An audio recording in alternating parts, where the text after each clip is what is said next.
Hello everybody, welcome to Apex Racing TV on this Tuesday evening for the BSR MX5 Winter Series. And, well, we've got something of a strange one for you tonight. Andrew Woodhouse alongside Alex Simpson and the returning Adam Bath. And Adam, we've the Silverstone Southern Circuit Southern. I have absolutely no... It is such a bizarre layout that I've not really... Yeah, it's something that we've not really seen, and the pit lane is in a very weird position. Yeah, it's basically, the pit lane is where the old circuit used to go in the 80s, and the start line is what looks like the entry into club. So we are in for an interesting one here tonight. The last time I drove this circuit was years ago in a Skip Barber when I first joined iRacing. So it's going to take a while for it all to get back into my head, and yeah, we should be in for an interesting one here. I think the drivers are going to have to try and learn the track themselves.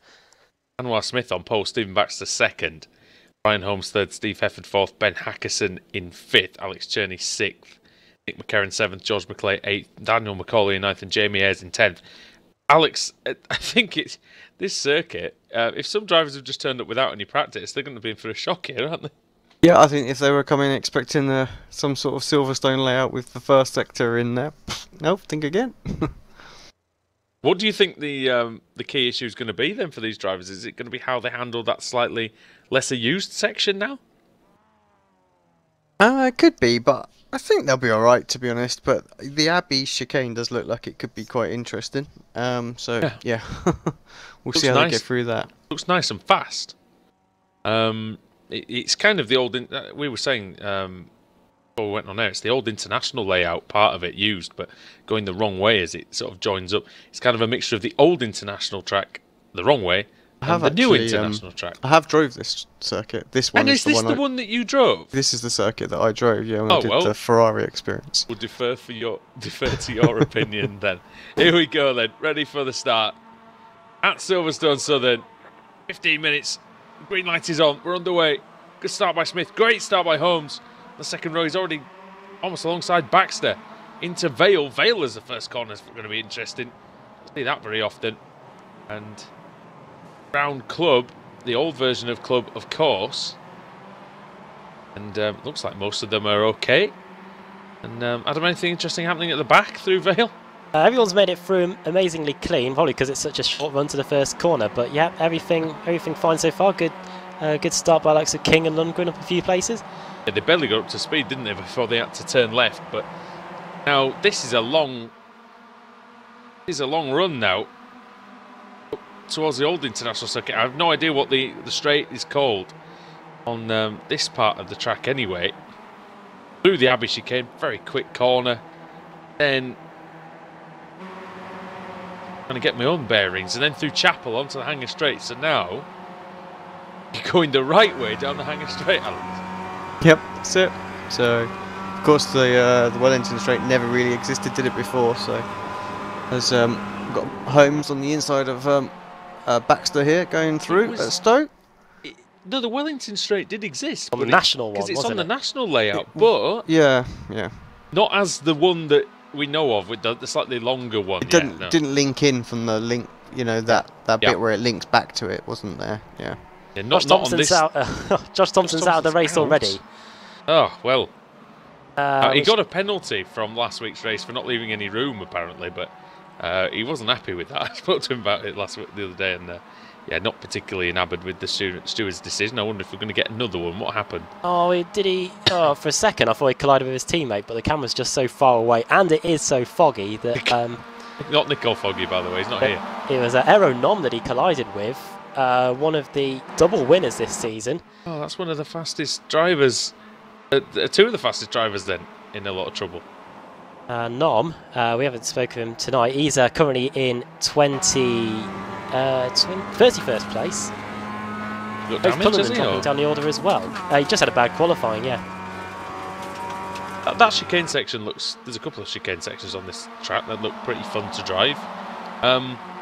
Looks like there's a decent flow to the circuit, Alex, actually, in terms of the new bits. Look quite entertaining.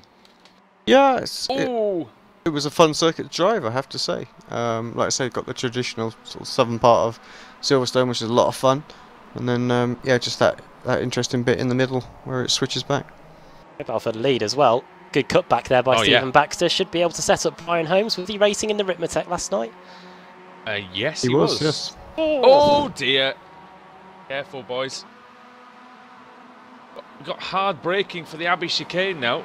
Sort of the reverse Abbey chicane. It's really weird. Oh, off goes Ben Hackerson across the grass.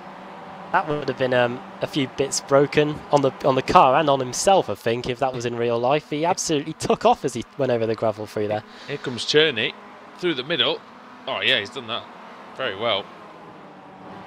This is like almost a reverse Maggots and Beckett section. All sorts going on there, and then you come onto you join onto that part of the track for perhaps for Beckett's and Chapel. A few more cars out of the race. Johnny Brandon, Rizzo and McCarron all on the sidelines. Some have come into the pits without towing, but yeah, a few cars out of the race now.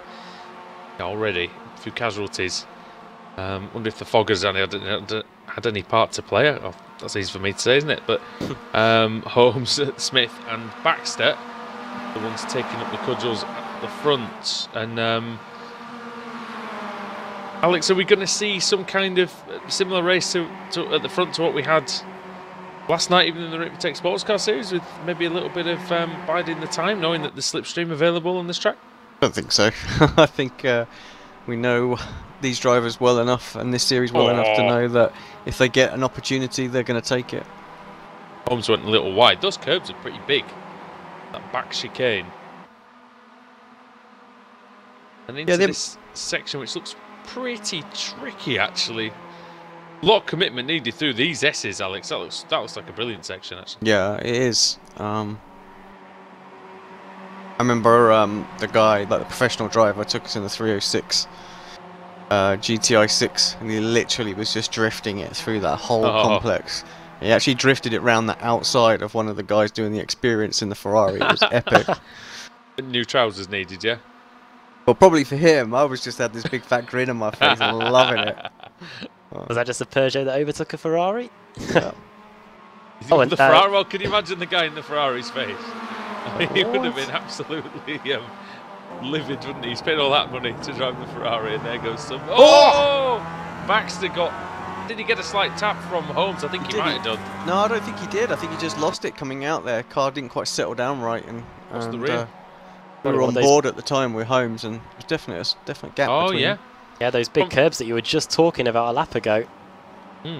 Better camera angle that, actually, and I did actually see that. We do apologise slightly for the cameras. We can't really get in very close on a lot of the corners, can we, Alex? Because it's just such an unusual layout. We don't have a camera set for this. Yeah, that's it. I mean, they do love to throw up the odd curveball, don't they, with the alternate layouts? BSR. So yeah. We should know to have a camera pack for everything now, but it's not too bad. Camera pack for Charlotte Legends Oval coming soon. Don't give them any ideas. Jefferson layout at Summit.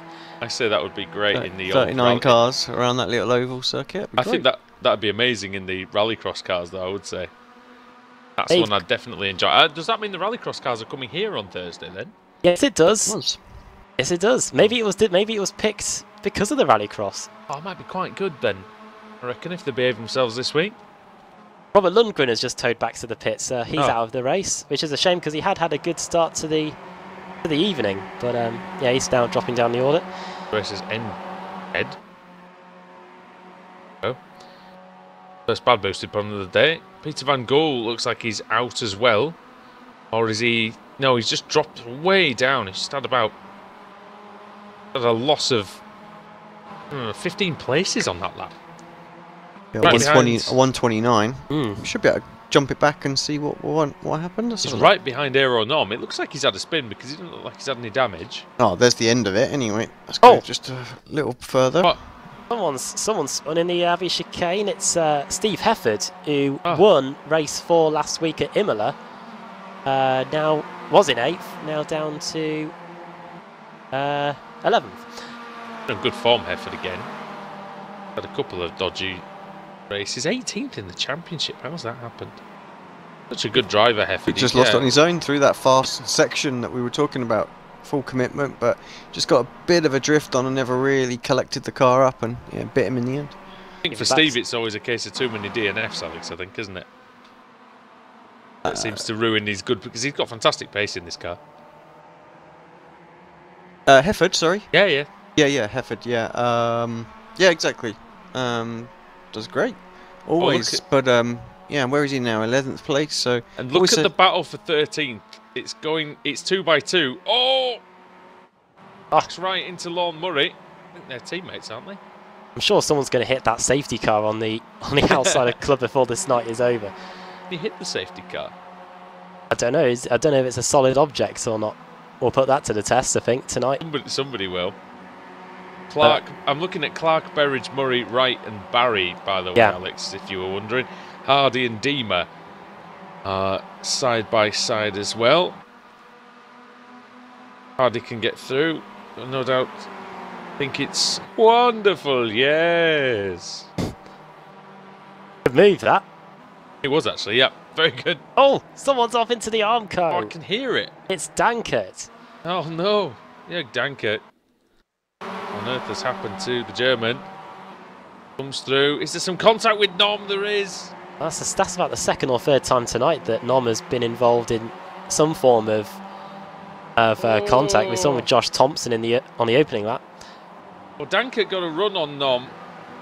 And then, that is... You know what? It's a tough one to call that, Alex. It's a one-line corner, that. Yeah. And I don't know if I can blame anybody in particular. I have no idea. Oh, contact. It's what to call that. Luke and Lee. Lukey here, and Luke Clark is around. Oh, in the middle of the track as well. And Hardy he had to as get well. Going there, didn't he? He couldn't just sort of sit.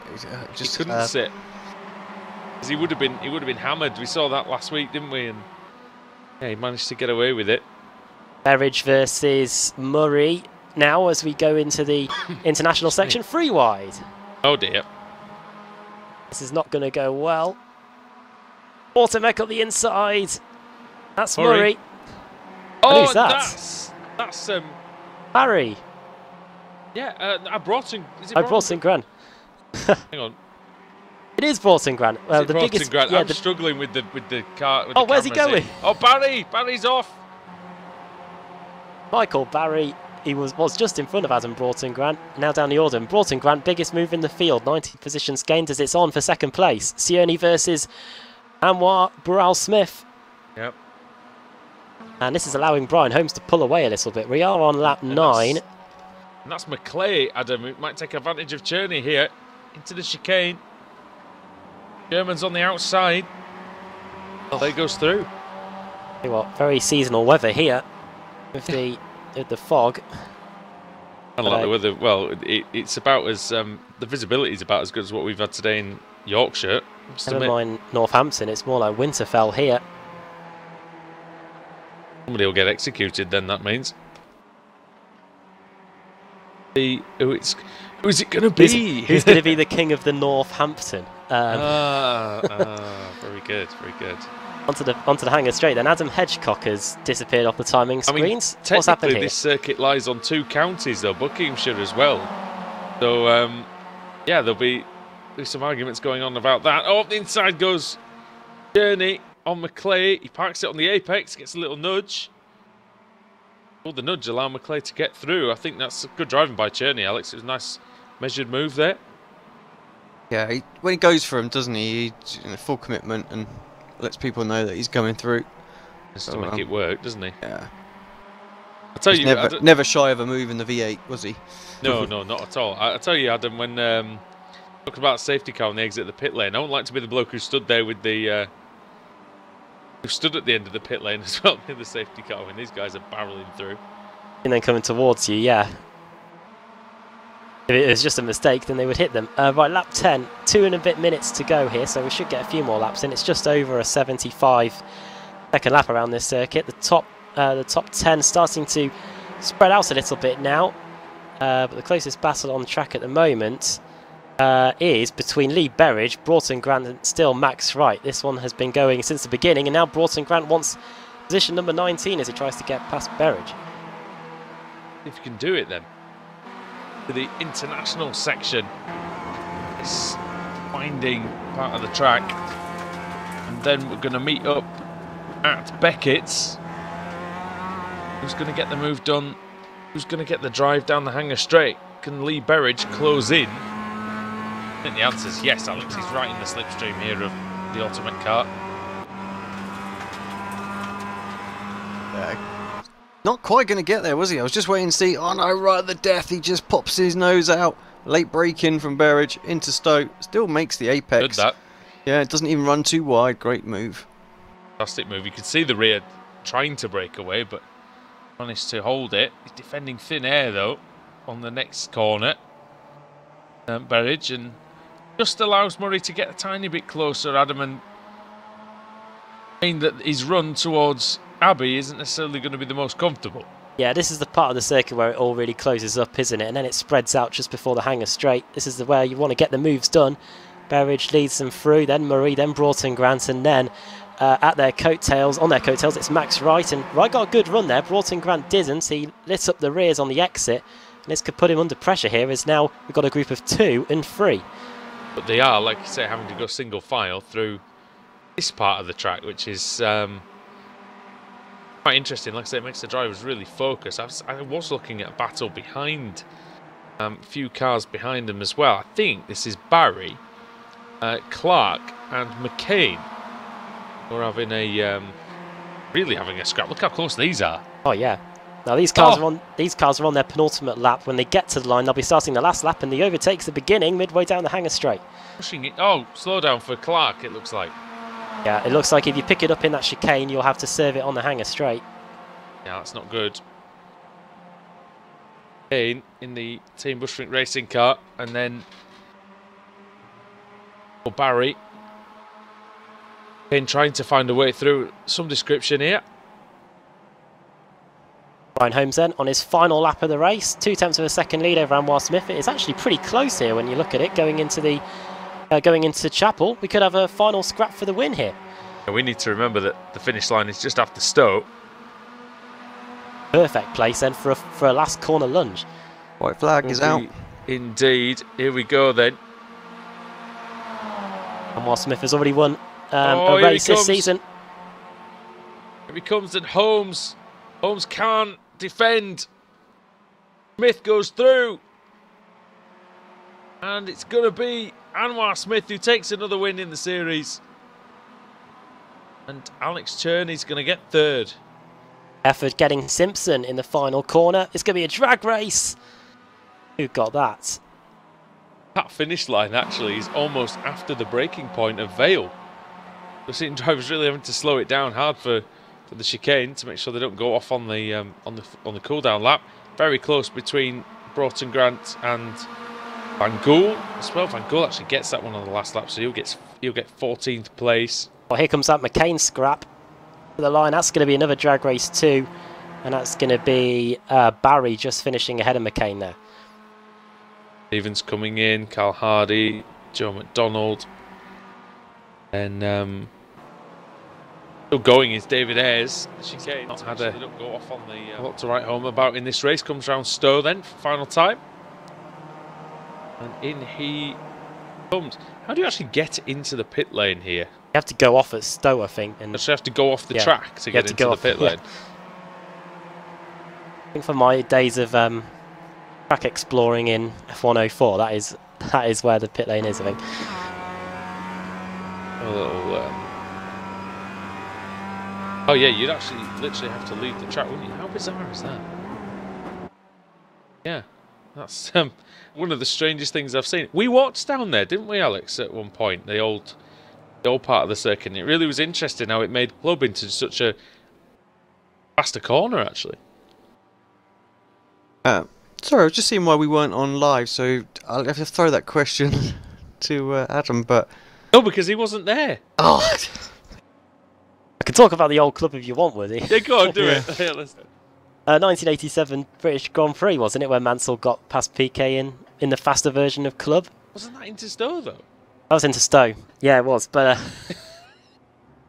We'll brush over the British Grand Prix history lesson this time, I reckon, because we've not quite nailed that, have we? Adam, if you can take us through the finishing order for us, please.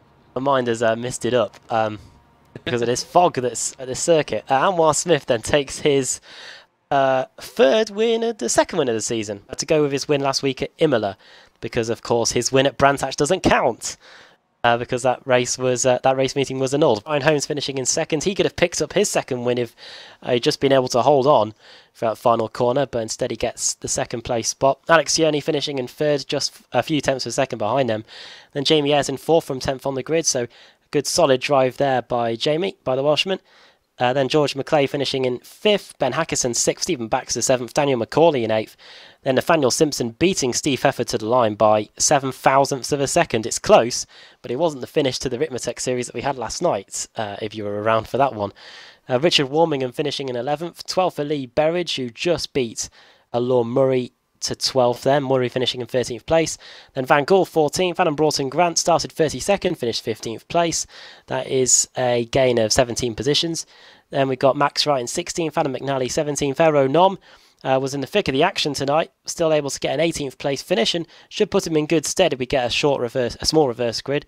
Then Lee Deemer in 19th and 20th for Michael Barry, who started 20th place. 21st Alan McCain, then 22nd Luke Clark, 23rd Kip Stevens, 24th Carl Hardy. Had a few issues today, Carl, because he did start inside the top 15, but then dropped down to 24th place by the end of the race. Then Joe McDonald, Benjamin Mears, Adam Hedgecock in 27th, and Craig Jones, then David Ayres, Rafe Cullinan, A.D. King, and then the cars that were in issues. Nick McCarron had to go back to the pits, but did continue and only finished one lap down in the end, so we do get a full. It will be him on the pole. And then we got Jörg Danker, 5 laps down, big hit with the Armco barrier there, going through the international part of the circuit. Rob Lundgren out, Dave Christie out, Rizzo out, Josh Thompson out on the opening lap along with Johnny Brandon, and Rob Jackson failed to take the start in this one. So good way to start the day. Hopefully it does brighten up a bit for this second race. Yeah, we need some sunshine out here, don't we? It's certainly a bit silly out there, but good race, Alex, and looking forward to more tonight. And the reverse grid wheel, what will that bring us? Yeah, let's just bring that up, and I can tell you. Just waiting for it to load on screen. Come on! Do it. Definitely quite a nice layout, actually, so expecting quite a lot from the next couple of rounds. Right, here we go then.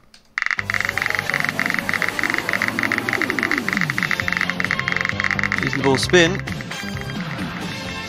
I think the fall's going to be coming into play. It's going to be 26 or 22nd, and it is 22nd. It is Luke Clark is going to be on the pole. He was in that big scrap with Alan McCain. He's going to be starting on the front row with him. And Michael Barry, Lee Deemer, and then Aero Nom starting in 5th place. So that small reverse grid has helped out Nom. He's going to be trying to get his third win of the season in the second race.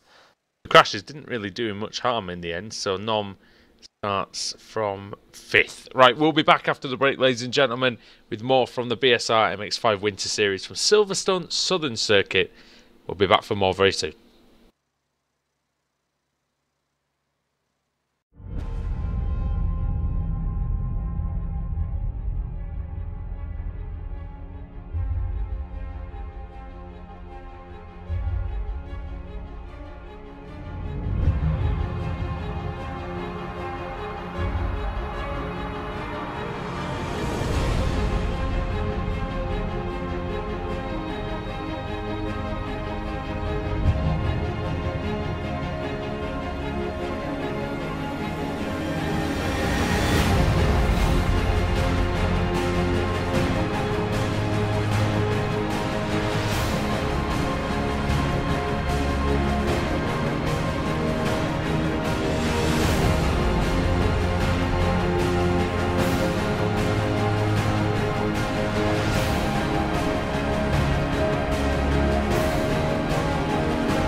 Simulated racing can be awesome, but it can also be kind of a free-for-all. Interestingly, auto racing faced the same problem in its earlier days. Whether it was on the back roads, the beaches, or the city streets, the racing was fun. But there was always a certain level of chaos and danger, until some folks came along and put some order to all of this. Stuff like official racetracks, regulations about weight and equipment, and enforcement of standards. That's what gave us high-speed excitement, fast-paced action, and photo finishes. That's when racing became racing.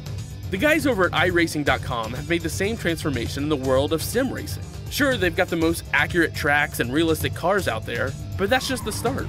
See, iRacing analyzes the performance and results of each driver in every race, so you can be sure you're always placed in races where the competition will be tight, and that those reckless drivers who ruin it for us all are kept in the pits. Not to mention that with over 45,000 active members already in their vast community, you can find races day and night, so you can always get in on the action. You can even join a league of your favorite series.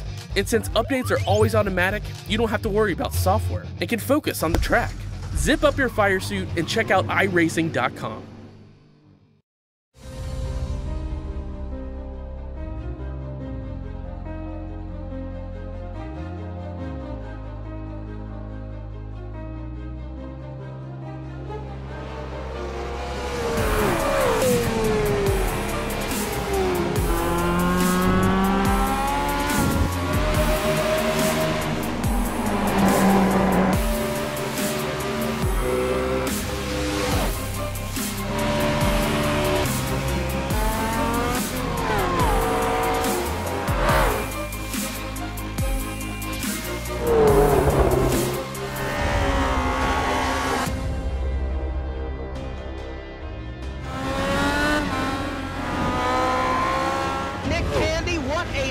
Truex in the outside contact, mate. 56 slides it into 4. Who's going to be at the stripe?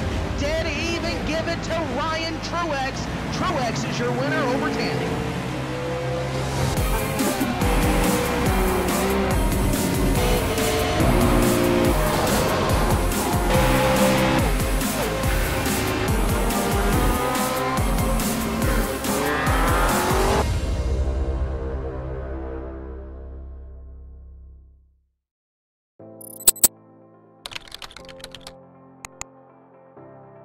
iRacing.com is a sim racing game that combines a true-to-life racing experience with an online community of virtual racers from all over the globe.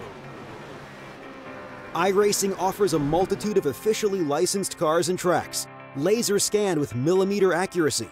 Their car models and mechanical systems are based on real-world physics and engineered in cooperation with manufacturers and race teams. iRacing's web-based interface allows members to compare stats and test drive any combination of car and track instantly.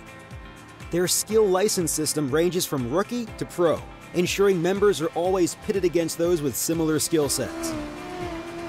Members are able to sign up for a weekly race series, compete in time trials, host a private race with friends, and participate in racing leagues created and run by the community.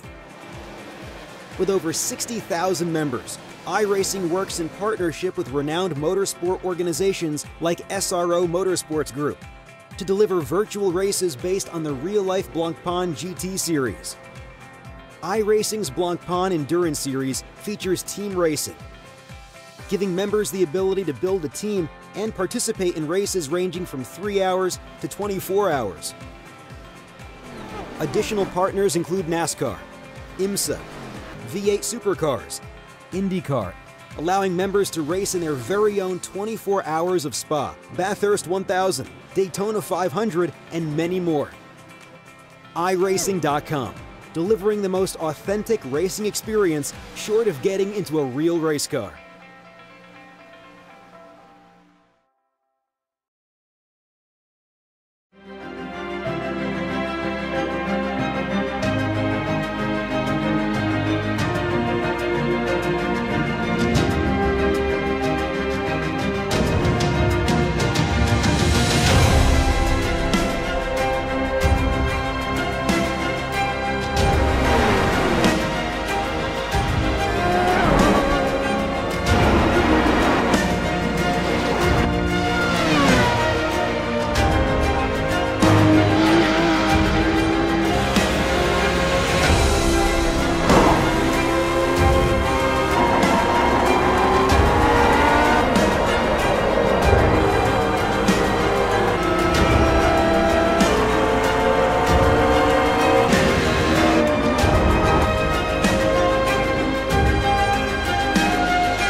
On the grid here at Silverstone South for the BSR MX5 Winter Series, round 2 of 4 tonight.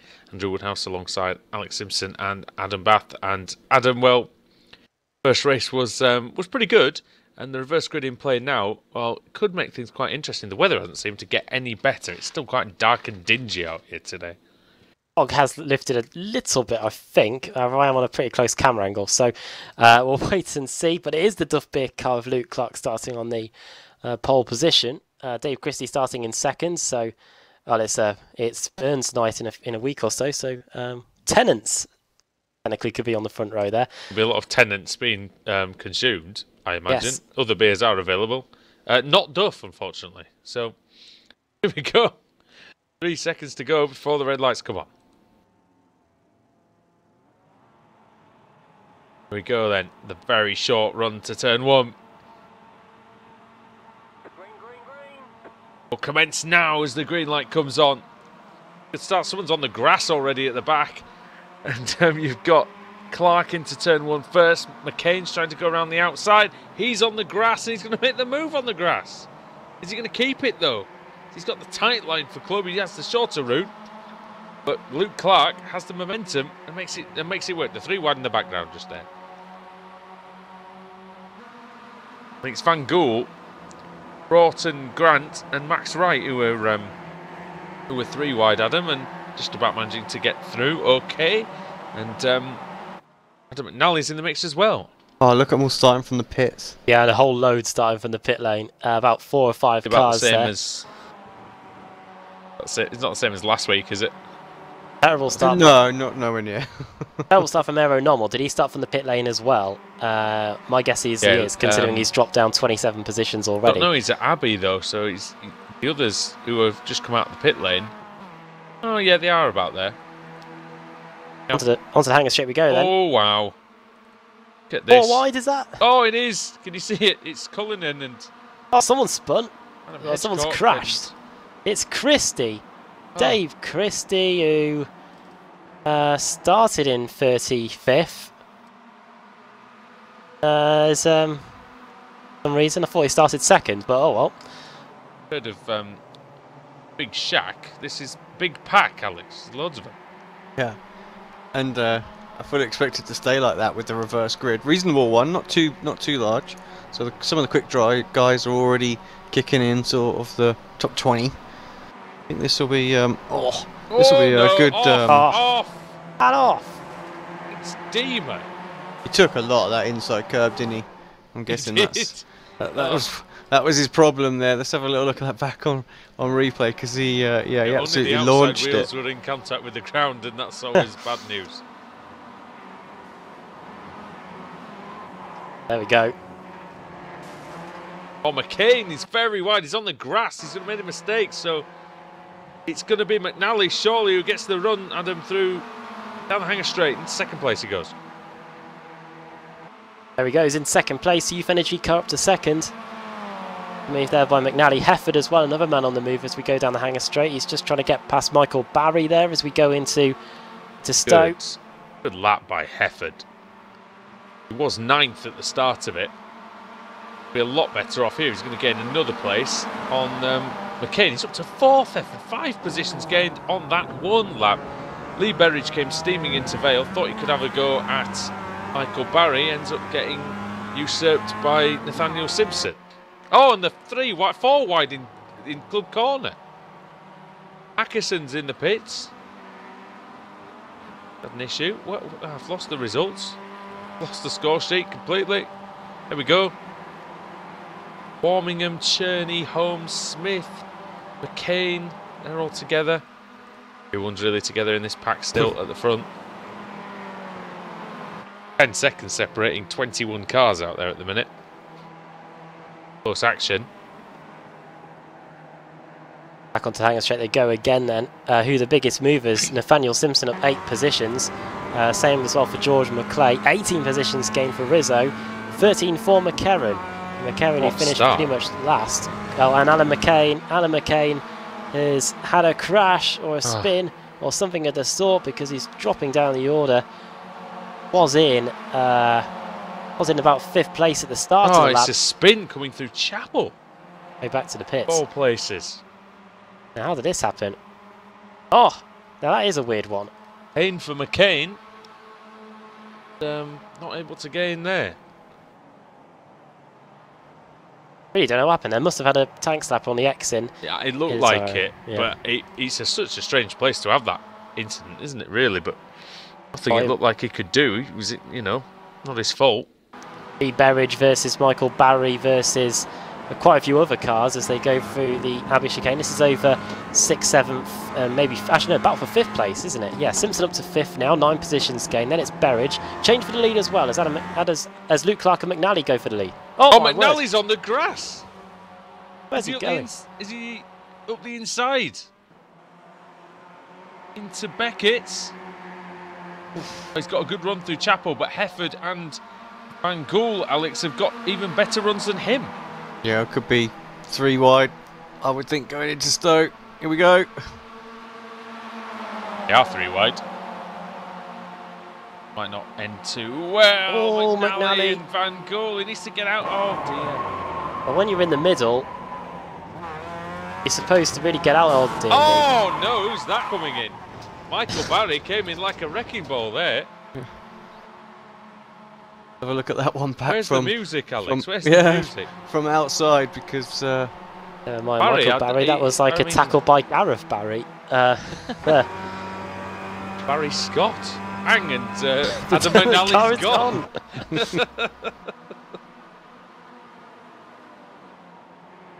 I think he was too concerned with what was going on behind him, wasn't he? Adam McNally's had to go back to the pits as well, so I guess that is the punishment really for trying to go up the inside through the middle. I don't know. Right then, what this all means then is that Luke Clark leads. Steve Hefford is now up to 2nd place. He has a very good chance to win this one now. We're on lap 5 of 12, and look at the run he got through Chapel there as we go onto the back straight.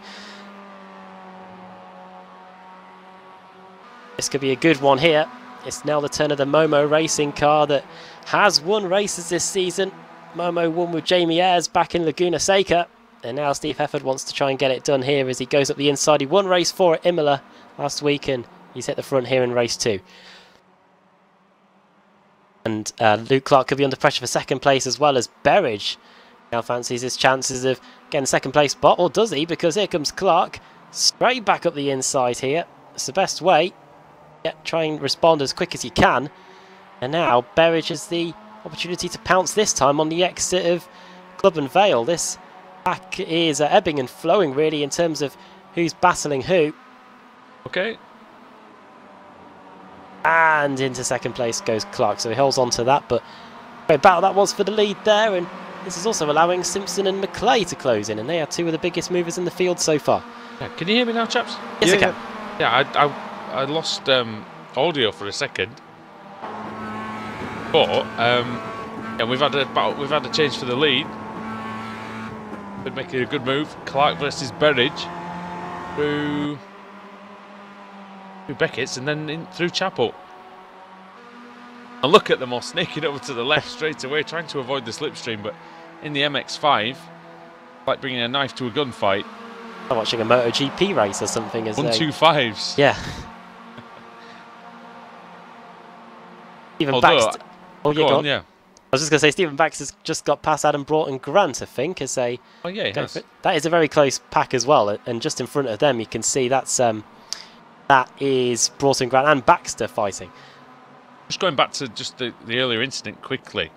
McNally's problem, I think, Alex, was that he got into Van Gool slightly, but then he didn't quite sort of carried on going in the straightish line, didn't he? Yeah, he just kept going round and round. Also, from the entry, it also looked like Peter was trying to go a little bit too close to the apex as well, considering he was on the outside 3 wide. You know, I think when you are on the outside 3 wide, you've got to make sure you leave enough room, because you don't know what's going on the inside of the guy to the right of you as well. You know, in that particular case. Yeah, it was like 6 of one and half a dozen of the other, wasn't it? Yeah. And all the time you have to leave space, Helen. Clark versus Berridge again. Berridge looking to make the move. He's the inside of the Duff Beer car. Braking into Stowe. I can't imagine they're braking too much through there.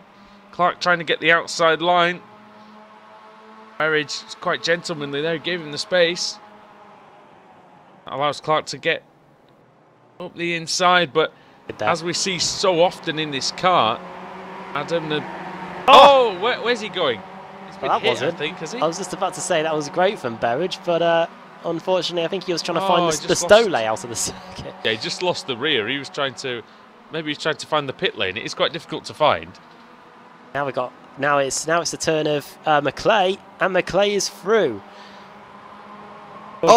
Berridge around again. He's just hit Lee Berridge, has he, or not? Let's see if he has. Let's see if someone has. Berridge. Oh, Berridge lost it again. Lost it again on his own. The tyres were too hot after that.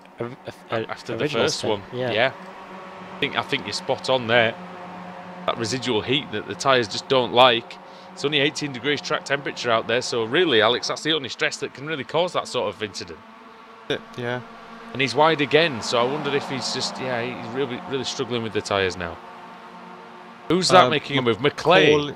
Yeah, Macaulay going for a move, is it? It's Macaulay and McClay, Alex, so make it easy for you. All we need is McCain now and McCarran, and we'd be in all sorts of bother. Here we go then. 2/3 of the race done. We're on lap 9 of 12 now. We've just started lap 9. Finish line is just the start finish line is just before Club, and now we go 3 wide on our way to Abbey. Here. Extra strength. Are they going to go Duff into the side of each other? Oh. Is Duffman the team principal? That's what I want to know. Duffman says don't hit each other. Off goes Baxter. Well, maybe the car was legless after the amount of Duff that was in front of him. Yeah. But, consumed by alcohol. As Macaulay now at the head of this group. Then it's Simpson, and then it's Clark. No, it's not. It's Simpson, then Macaulay, then Clark. Baxter had to tow back to the pits after that.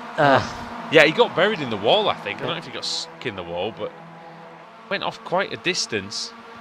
Alex Cherney's up to 9th, Anwar Smith's up to 10th, so those two looking pretty good. Cesare Rizzo's driven an astonishing race up to 12th place. Yeah, Rizzo done a very good job. Hasn't won a race. I thought he had won one this season, but yeah, doing well. Brian Holmes up to 6th place as well after that 2nd place in race 1, on to lap 10 now.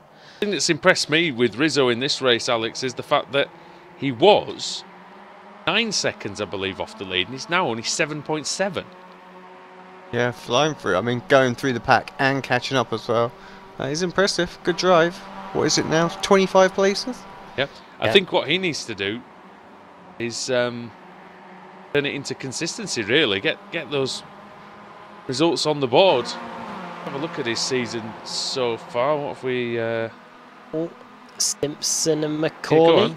Macaulay through into 3rd place. That's Simpson, and he's now going to be under pressure from the 2 cars behind. But Rizzo's season done very well. In 9 rounds for Rizzo, it started well in the first meeting of the season, 5th, 8th, and then 6th in race 4, but then didn't take part in 2nd race meeting of the season, and then 2 DNFs came in the next one. So just needs to get those finishes on the board and keep getting the points for Momo Racing. They look strong in this category, so what a move. Can do it. Who's that? Brian Holmes replicating what I did in the World Rallycross at Laguna Seca there, but it's nearly 3 cars in one corner, was it? It was 2. And now the inside goes the Duff car of Simpson. And then Cherney, he's having a look as well. Simpson in a Duff car, he couldn't make it up. No, you couldn't. All we need is Alex Simpson in a Duff car now. Sound effects for when he crashes. Be perfect. There goes now Simpson. That's what he'll be saying inside the car, to be honest, because Holmes has got an opportunity now. Can he go around the outside into this very quick sector of the course? So he's going to have to give in here. We saw what happened between Nom and Danker when nobody gave an inch. Yeah, through goes Holmes. Oh, he makes an error. Oh. He's got to slow down. Yeah, I think it was. He did take a lot of the inside of the chicane. Oh. And that has allowed Clark through, and could be Sione and could be Anwar Smith as well, his teammate, who beat him to that race 1 win. I think it will be Smith as well. Unless Holmes really breaks late here. He doesn't want to threaten his teammate too much. The Duff Beer cars are going into battle as well. And who's that? Alex Sione trying to get in the mix too. And look at Anwar Smith. Look at the run he had. And he nearly hits Cherney, who was approaching that pack so quickly. We've got Final lap. 1 lap to go, yeah. What a pack that is. Pick a line, guys, and just hope it works. That count as a gaggle? I think it does. Hey, well, the Rallycross is going to be good when it goes here on Thursday. Oh, we're going to see the cars moving around all over the place. Yeah, I think this will be a fantastic circuit for the Rallycross cars. Oh, that's Smith contacts. Holmes and Cherney. Cherney's around.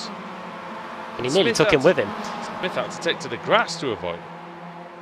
Here comes Hefford then. He just has Beckett's, Chapel and Stowe to go. Been plain sailing for him, Alex. 13th on the grid.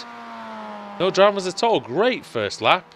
First 2 laps. Went up to 4th, and then since then, just hasn't looked back at all. Yeah, that's what made the difference, really, wasn't it? That first lap.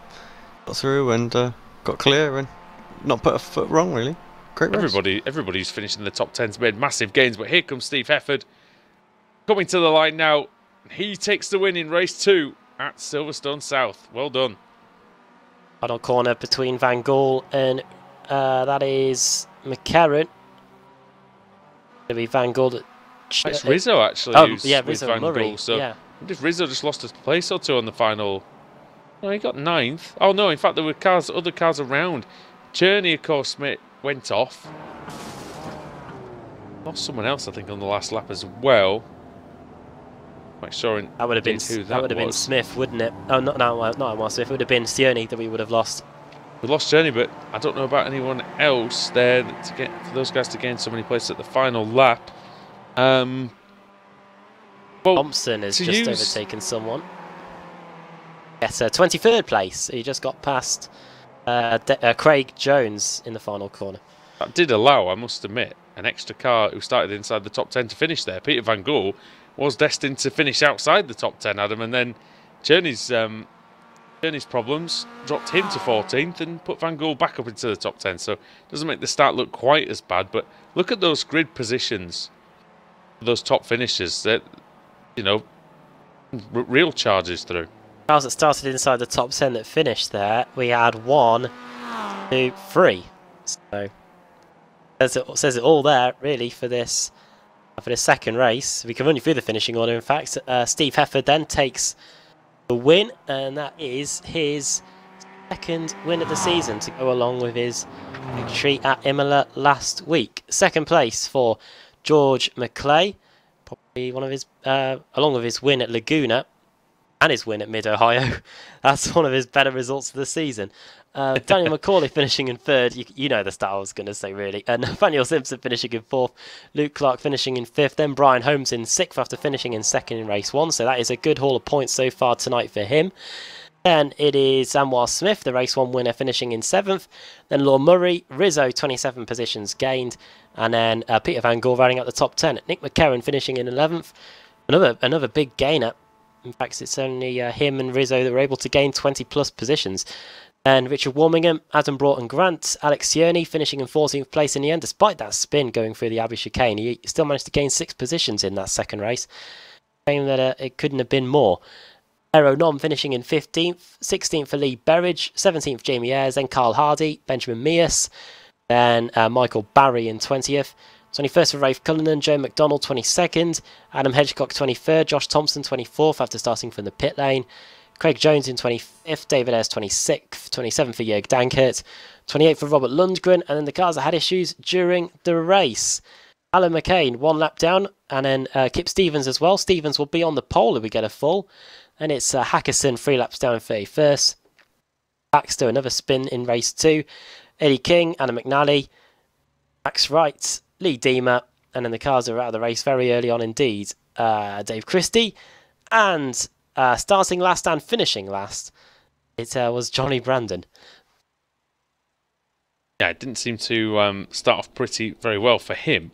A few of those guys at the back, but Alex is going to make someone's day slightly better. He might be able to clear the fog for a little while for them if he can put them onto reverse grid pole. If we do have a full, it will be Kip Stevens who will reside there. Well, it's going to spin. Let's see who it's going to be then.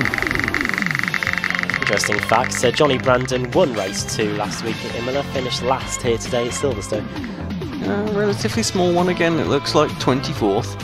That's Josh Thompson, so that overtake on Craig Jones on the final lap was oh so important for Tomo. Hasn't won a race officially this season, technically he's won 2, but well, never mind that. He starts on the pole here with Hedgecock 2nd, Joe McDonald 3rd, Cullinan 4th, and Michael Barry starting in 5th. Alright, perfect. So we're going to be back and see how they get on as the second half of the meeting kicks into gear here in the BSR MX5 Winter Series. And you'll see it all here on Apex Racing TV.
Simulated racing can be awesome, but it can also be kind of a free-for-all.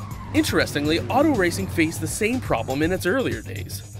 Whether it was on the back roads, the beaches, or the city streets, the racing was fun. But there was always a certain level of chaos and danger, until some folks came along and put some order to all of this. Stuff like official racetracks, regulations about weight and equipment, and enforcement of standards. That's what gave us high-speed excitement, fast-paced action, and photo finishes. That's when racing became racing. The guys over at iRacing.com have made the same transformation in the world of sim racing. Sure, they've got the most accurate tracks and realistic cars out there, but that's just the start. See, iRacing analyzes the performance and results of each driver in every race, so you can be sure you're always placed in races where the competition will be tight, and that those reckless drivers who ruin it for us all are kept in the pits. Not to mention that with over 45,000 active members already in their vast community, you can find races day and night, so you can always get in on the action. You can even join a league of your favorite series. And since updates are always automatic, you don't have to worry about software and can focus on the track. Zip up your fire suit and check out iRacing.com.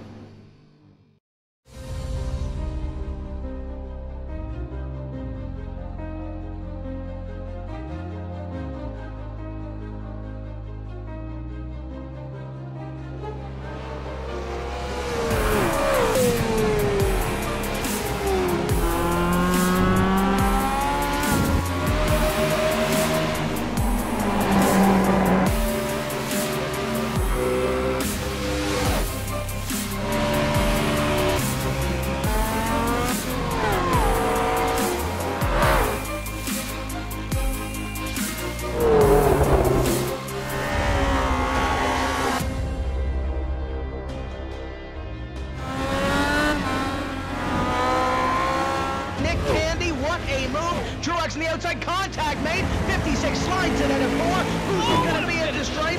Dead even, give it to Ryan Truex. Truex is your winner over Tandy.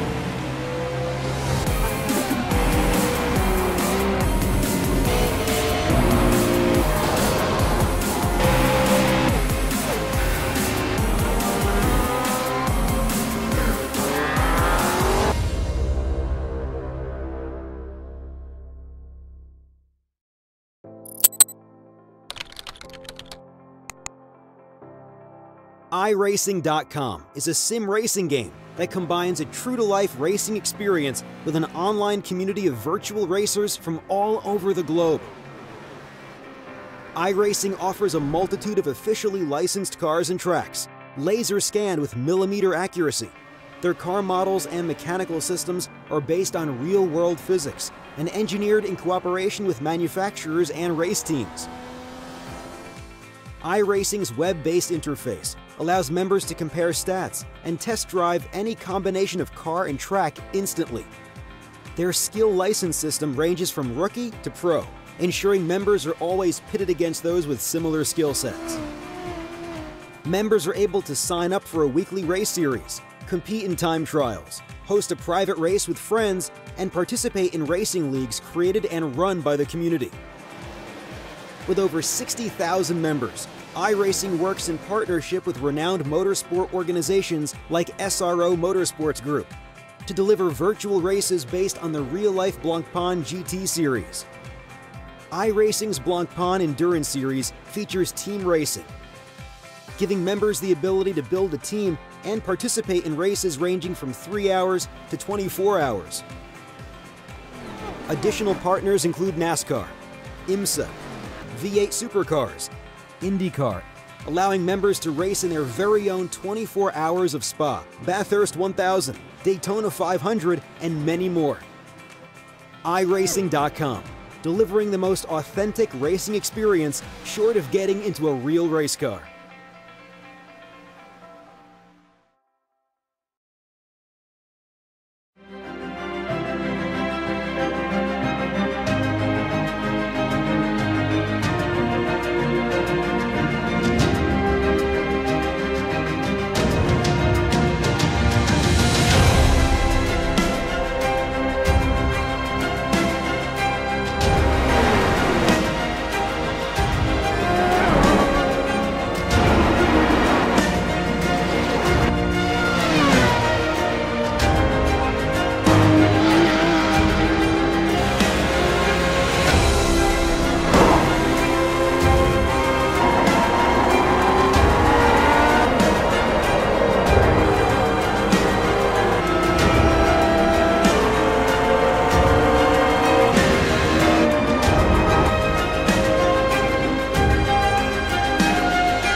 Simulated racing can be awesome, but it can also be kind of a free-for-all. Interestingly, auto racing faced the same problem in its earlier days. Whether it was on the back roads, the beaches, or the city streets, the racing was fun. But there was always a certain level of chaos and danger, until some folks came along and put some order to all of this. Stuff like official racetracks, regulations about weight and equipment, and enforcement of standards. That's what gave us high-speed excitement, fast-paced action, and photo finishes. That's when racing became racing. The guys over at iRacing.com have made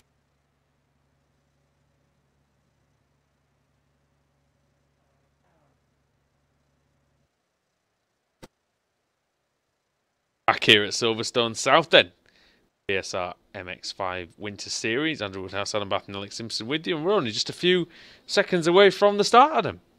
Josh Thompson then starts on the pole position. Second, Adam Hedgecock. Third, Joe McDonald. Fourth, Rafe Cullinan. Fifth, Michael Barry. Sixth, and Mears. Then Carl Hardy, Jamie Airsley, Berridge and Aero Nom rounding out the top 10. And then quickly, Alex Yearney, Broughton Grant, Warmingham, McCarron, Van Gaal, Rizzo, Murray, Broughton Grant and Holmes. Josh Thompson's desperate to get a win here. He was at the Autosport show at the weekend. He's back in the Isle of Man now, I believe. See if he can get this one done tonight. Here they go. Here we go then, ready for the start at Silverstone South. Green flag flies and we're away. Start by Thompson. The line pretty well. Still ahead of Hedgecock. Cook turns in, no threat from behind for him. We're jostling through Vale. Oh, spinner Lundgren. He's been hit by two of his teammates, I think. Does it not get any better for Robert Lundgren? Dear me. Never gets any better for him. He keeps getting hit. 3 wide into the Abbey chicane. That's Cullinan and his contacts and everyone else. Can't see it. Cullinan around. Everyone has to scatter. Well, nobody else crashed, I don't think, fortunately. Down, yeah. There was enough runoff area, wasn't there, that they were able to get out of it. So. Oh, he's toast as well. Paris toast. It's done for. God, it's not Cullinan, that. It was someone else, wasn't there? It was a... Is it... I'm not sure who it was. Was it Mears? No, Mears is towed back to the pits. McDonald involved in it. I think Cullinan missed it, actually. Was Ayres red in there? or orange Ayres was in there. Can you tell? Yeah, and Mears. Those were the three. But what this has done is meant from third place to fourth, there's a gap of 4 seconds already. That's how quickly things have dispersed here. And it's now Thompson leading Hedgecock, then Barry, and then it's Berridge. What these two need to do is probably eyes forward for a few laps, to be honest. And just concentrate on keeping this gap, because we've got half a chance of doing that. Adam Hedgecock's quick driving this car. Michael Barry showed a lot of improvement. Carl Hardy has been hit through club. He's very slow on the exit, and now everyone's having to find their own bit of track. We're 2 wide, 3 deep there for a second coming out of club. That is Carl Hardy. Oh, no, what are you doing, man? No, he's moved across. Hardy's deleted himself. He's now broken. He moved across on Rizzo, was it? Collected poor Carl, not Carl Hardy. McClay. McClay. Yeah. Oh, someone else has spun now. Hardy moved into Rizzo and then took out McClay, and then they're still going, are they? Or it's AD King that's been spun around in a separate incident, and I think the car might be broken. AD King had reached, I think, 25th place, and then see what happened to him. Oh, wait a minute, that started before. Oh, it was just after that incident. King was hit by Ben Hackerson. Hackerson hasn't had the best evening either, yeah, it was a bit of a dodgy move, that, wasn't it? Right then, battle for best of the rest now. This is between Alex Tierney versus Anwar Smith. Van Gaal's in there as well, and everyone trying to get in the mix as they go through Club and Vale. And just behind them, you've got Hefford, Holmes and Murray. And Hefford is just on the tail. In fact, he's just taken Richard Warmingham as well. So car 47 drops down a place. Not a good line through the chicane by Warmingham. Here comes Holmes. Car 2 into make something of this. Brian Holmes got the run into the fast international section now. has a name on this part of the track or not, but nevertheless. Think how many, if we did get the rescan the Silverstone, Alex, which I don't know exactly how much hope I've got for that. Yeah, me neither. They will have a hell of a lot of layouts, won't we? Yeah, I think so. There should be loads, wouldn't there? Use them all. Yeah, if we can keep the old version as well, and we don't still use that, that'd be great. Oh, side by side, I think it's Van Gool and Berridge. Side by side in... oh, it's Smith and Berridge, sorry, side by side in Stowe, sorry. Up the inside into Vale goes Berridge. That means he's got the outside for Club. A long way round. He's going to be able to just unwind the car a little better, Adam, but he does have to go the long way round. We can do it. Yeah, here we go into the Abbey chicane. Effort having a look on Van Gool. And that should be the move done. Yes, it is. And that is Hefford through into 7th place. 17 positions gained, and that move was done in the Abbey chicane. We're now on our way to the Ireland chicane. Ireland? Ireland, as in John Watson country? Ireland. Yes. Oh, I can't believe it. That's the only name that I've got. That's the only name I've been able to retrieve from this southern layout. Oh, is it? Okay. I can't believe they named a section of the course after me. You go, that was sort of a dodgy John Watson impression, but it wasn't too bad. Is anybody going to be the Vadim Kogai of this race, though? I don't know. I think we've seen that already. I think you're probably right, actually. Adam Hedgecock then versus Michael Barry. I don't know if Alex Tierney's catching them at any particular rate. I know they're definitely not catching Josh Thompson at all. The gap's nearly 6 seconds now between him and 2nd place. Barry was late on the brakes there. He just can't quite get an opportunity to get past Hedgecock. And like I say, Alex, with 7 laps to go, these two just get their heads down and keep concentrating and going forward. Podium finishes could be theirs. Yeah, I think so. I mean, Cherney is coming at them.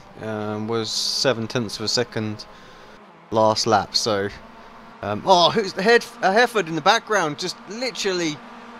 Was it Kimi Räikkönen? Who was it? No, who launched their car in the air at Malaysia? Petrov, that was it. It was a Renault, though. It was a Renault, yeah. Just absolutely. Hefford was doing some impressions of that in the background there. There are a few service roads in this Silverstone circuit, and Kimi Räikkönen actually did find that out, didn't he, a couple of years ago at the start of one of the races? He caused a red flag on the Wellington Straight. He had a big one, didn't he? Oh, that was a huge one. We saw an even bigger one. I was about to say, we've seen 3 wide as Hefford's having a look to try and go through the middle of the Youth Energy cars. Oh, Max Wright against it. Had a problem. Oh, He's been out for 2 laps now. Yeah, that one at WEC was massive, wasn't it? Oh, Simon Dolan, I think. ELMS, wasn't it, I think? Yeah, I remember that one. That was huge. That was huge. European Le Mans Series. We thought it was a goner, to be honest. It was such a huge crash. Yeah, they had the safety car out for over half an hour with that, didn't they? They had to, was that the one where they had to wait until... I'll take a second. Oh, Van Gool and Hefford. They were 3 wide. 3 into 1 did not go on that occasion. Here comes Warminger. Hefford was hanging the tail out there going through the Abbey chicane, and now here come the cavalry. It's Murray. Cross effort. Van Gool. That is not going to go side well. by side. Slow down surely for Hefford, I think. He had all 4 wheels off the track as they went through Ireland. I think he's okay. Surprised Hefford give up the inside line there, just cover it off. Amazed how he didn't pick up a slowdown there. Oh, fantastic, really, for him. Hasn't Delmont's out, by the way. Alex Cherney as well. He's there now, unfortunately. Barry Smith right there. For Barry, not for Alex Cherney. Well, no. Not unfortunate for him. He's loving this. Yeah, He's up into second. Didn't take long for him to close up, did it? And now that's Smith into 3rd. Barry down to 4th, Hedgecock down to 5th, and Berridge in 6th place, trying to take the 5th place away from Hedgecock as we go out through Vale. Good work by Berridge, isn't it? To again be in the top 6 out there. Just quickly, was that the ELMS race where they just continued running it until we got to the time that you could call it? but it was absolutely bucketing it down. That was it. I know that was the WEC. Was there a similar thing in the ELMS as well? Yeah, it was the same meeting. It was the same meeting. Actually, that race finished off because after the safety car all bunched them up together, it was a fantastic race towards the checkered flag then. But yeah, you're right. It was the same meeting. It brought 3 leading LMP2s right together at the end, and we had a brilliant race. We've got a brilliant race going on down the Hanger Straight now. Berridge, Hedgecock, and Michael Barry. And now, coming into the picture is Brian Holmes. What can he do? Oh, we've got 2x2 in the background. That's Van Gool and Hefford are 2. I thought there was going to be a crash between those drivers there, but fortunately they all survive. I'll keep an eye on the other one. And yeah, you can have a look at that. In fact, Hefford's caught up with this group just in a couple of corners. It's amazing how quickly, Alex, that the drivers can gain time in this car just with slight losses of momentum and things like that from the car in front. I mean, it's under power. It's not got an awful lot of power, isn't it? So the momentum is the key thing, you know. Yeah. Carry the speed up, carry the speed through the corners, the revs, everything, so you can drive hard off the corners. You know, that's where all the lap times found. Pretty well behaved meeting so far, actually. Definitely one of the better ones. I have to say the MX5 drivers usually are a little better than what we see on the Thursday night. Yeah. I can't wait for the BSR TC to return. Give me that every day. Off goes Hedgecock, big one. Oh man, that was on cue, wasn't it? Just as we were saying how good it was. Oh well, I mean he still behaved himself. He just crashed, didn't he? He didn't crash into anybody. Right into the join of the fence, nearly. Shows how much runoff area is actually needed there, Adam. It's quite a high-speed part of the track, and if you go off there, you go off at some really strange angles. He just nicked the grass, didn't he? And that was the problem. Boff. Oh dear. Well, and Smith still on the tail of Alex Cherney. And 9 seconds behind Thompson now. Thompson, thank you very much. Just checked out with that pole position. Happy with that. He said this series had gone to hell in a message to me after the second race. Well, you might have to eat those words a little bit, because a victory here would at least back on track in some way. Berridge versus Holmes. Oh, look at that! And that's got to be a slowdown for Holmes. He was all over, 4 wheels off the course there. Yeah, and see. I think. Yeah, he's slowing down. Yep. He's letting Van Gool through. Doesn't want to slow down too much. Here come. Don't want to lose the slipstream. The quartet behind. Yeah, that is Michael Barry, McKerran, Warmingham, and Murray there as well. And now here comes Hefford. Hefford to try and get past Berridge. Is that going down the straight? 3 wide again, boys. Yep. Into Stowe. Well last time. Much better done that is. All 3 drivers kept their line through the corner. Gave room everywhere they needed to. Hefford committed. Great move from Hefford through the middle. Done, didn't he? That works out better than it did when McNally tried to get a move done up through the middle. Speaking of actually Adam McNally, Adam Bath, McNally's up to 12th place. He's getting 22 spots. Yeah, joint biggest mover along with Johnny Brandon, who finished last in both race 1 and race 2. So he's finally having a good race 3 here, Brandon. Very good driver, Johnny Brandon. Hefford off the course. Yeah. Graham and Lundgren have disappeared. Oh, they're back again now. Oh, they were together on the track. Yeah, though, I was worried that they both ended each other, but well, they still might. You never know. A bit of time left, hopefully not. 10 of 12 here then. 2 Adams in the race, 2 Adams out the race. We lost Delmont and Hedgecock earlier, but we still have McNally, Broughton Grant also in the mix too. And this pack now, this is Michael Barry and now Lorne Murray looking to the outside. Van Gool v Hefford as well. Yeah, that's what I was looking at. And Holmes versus Berridge. Great pack racing here. Fun. Great to watch. And yes, through is Van Gool. Berridge goes very wide.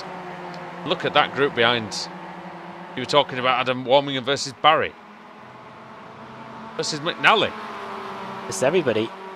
They go onto the straight towards the Abbey chicane. 3 wide. McNally trying to Harry Barry. That's nice, Gary. That's around the outside. Looks like he's Adam carried that McNally. well round the outside there. Yes, very good, yeah. He has. Oh! Away to Ireland.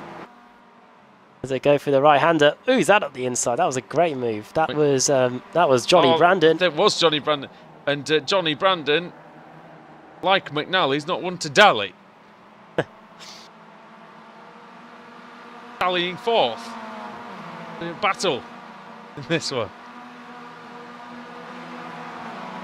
Can't think of that many other words that rhyme with that now. But thankfully none of them have ended in a valley. I think the reservoir's disappeared. I think the well's run dry on that one. Final lap. Josh Thompson is a good way ahead, but it's all on as we've just been looking at. For the rest of the positions, Hefford 19 places gained. Now it's up the inside there. That's Daniel McCauley versus. Oh, Cherney versus Smith for second. Smith's going up the inside that's to Abbey. Oh, Cherney makes a nice line there. Turned in late enough, Alex. He got the. He just got that perfectly right, didn't he? A good defensive move. Alex knows where to put his car. Needs to nail this sector, doesn't he? Make sure he gets a good exit onto the hangar straight. Thompson coming and up actually behind. Fantastic through there. Thompson coming up through some traffic as he's about to reach the finish line. Alan McCain, who's just about to get lapped. Into Stowe he goes, then Josh Thompson. And plain sailing for him so far. And just a few yards to go then for Thompson. He descends out of Stowe and across the line. They take race 3 here at Silverstone. Officially his first win of the year. Yeah. Oh, through wide again, Van Gool, Holmes and Hefford. Drag race. Who's going to get their victory out of this group at the line? It's going to be so close. Van Gool and Hefford. It's going to be Hefford. Just takes it. Quite as close, Alex, as the finish we saw last night in the Riptech Sports Car Series. 1,000th of a second, but yeah, that was crazy. It was pretty close. Nevertheless, very close as well between Warmingham, I think it was, and Broughton Grant. That was only. They were only 1/10 apart at the end. Let's see if there's any other battles going on out there. Robert Lundgren and Rob Graham. They're only 3/10 of a second away. There's something happening here. This one. Lundgren trying to get close. Graham's going to hang on, I think. It's super close, though. Yeah, he does. He gets a decent exit. Powers to the line, Rob Graham. And he is in shape to be starting in 6th if there is a reverse grid. If there is a full on that reverse grid. Lee Deemer looks like the man who's going to be benefiting the most from that. But Adam, it's a win for Josh Thompson. Yeah, to go along with his wins at Brands Hatch that didn't count. But yeah, Radical's first win of the season. Alex Tierney finishing in 2nd. 3rd for Anwar Smith. 2nd visit to the podium tonight. And then Hefford, 24th to 4th after his race 2 win. Peter Van Gool finishing in 5th after starting 15th, so a gain of 10 positions for him.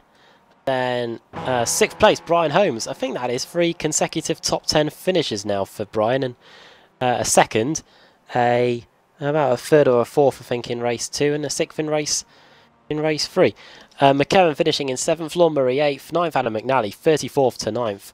Fantastic job there by McNally. 25 positions gained, and I think that is, yes it is, the biggest mover in the field. Daniel McCauley finishing in 10th, then Berridge 11th, Michael Barry finishing in 12th, then Johnny Brandon last in race 1 and race 2, but a fantastic drive from 37th to 13th. Adam Broughton Grant finishing in 14th place, Richard Warmingham in 15th place. Those two in and amongst those positions during the race there. 16th Nathaniel Simpson, 17th Luke Clark, 18th Kip Stevens after starting in 30th, 19th Rizzo and 20th Hackerson. Rafe Cullinan finished in 21st place, issues for him during that one. But a good fight through the field because I think he was involved in something on that one. David Ayres in 22nd, 23rd for Joe McDonald. He was involved in the contact at the start of the race. Then Rob Graham 24th, Robert Lundgren 25th. Then the cars 1 lap down or more. Jörg Danker, Stephen Baxter, Jamie Ayres, Lee Deemer is going to be the car on the pole. We get a full. And then the cars that did not finish the race, Alan McCain 2 laps down. So when he got lapped by Thompson there, that was him writing himself out of a chance of being in with a shout with the reverse grid pole. Then Adam Hedgecock 4 laps down, Delmont 7 laps down. Aero Nom not having a good race meeting at all after wins at Imola and Mid-Ohio. It's barely been a top 20 finish for Nom. Then Craig Jones, X Wright, Carl Hardy, AD King, George McClay and Ben Mears finishing in 39th place. And only 25 cars finished on the lead lap in that one. But Alex is going to make somebody extremely happy once more as the race 4 reverse grid is coming into play right now. Yep, final time for the night then. Avoided the fall all night. Let it pop up now. He'll be one of the smaller ones, and it is going to show, I feel. I don't think it's going to get to 26. No, it's not. It's going to stay on the full, so who will it be? Lee Deemer. Deemer. He redeems that pole, and then Jamie Hurst in second, Stephen Baxter third, Jörg Dankert fourth, Robert Lundgren fifth. Come on, Robert. Three not too good races tonight. This is a good opportunity to get a podium here. 6 for another Robert as well, Rob Graham. So we'll see how he can get on. Watch for Hackerson and Rizzo coming through as well. I think they'll be quite quick in this one. Okay, thanks for watching race 3 of the evening. We've got one more to go tonight. Do not go anywhere here on Apex Racing TV as the action continues from the Silverstone South Circuit. It's the BSR MX5 Winter Series.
Simulated racing can be awesome, but it can also be kind of a free-for-all. Interestingly, auto racing faced the same problem in its earlier days. Whether it was on the back roads, the beaches, or the city streets, the racing was fun. But there was always a certain level of chaos and danger, until some folks came along and put some order to all of this. Stuff like official racetracks, regulations about weight and equipment, and enforcement of standards.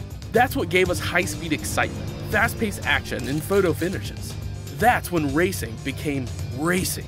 The guys over at iRacing.com have made the same transformation in the world of sim racing. Sure, they've got the most accurate tracks and realistic cars out there, but that's just the start. See, iRacing analyzes the performance and results of each driver in every race, so you can be sure you're always placed in races where the competition will be tight, and that those reckless drivers who ruin it for us all are kept in the pits. Not to mention that with over 45,000 active members already in their vast community, you can find races day and night, so you can always get in on the action. You can even join a league of your favorite series. And since updates are always automatic, you don't have to worry about software and can focus on the track. Zip up your fire suit and check out iRacing.com.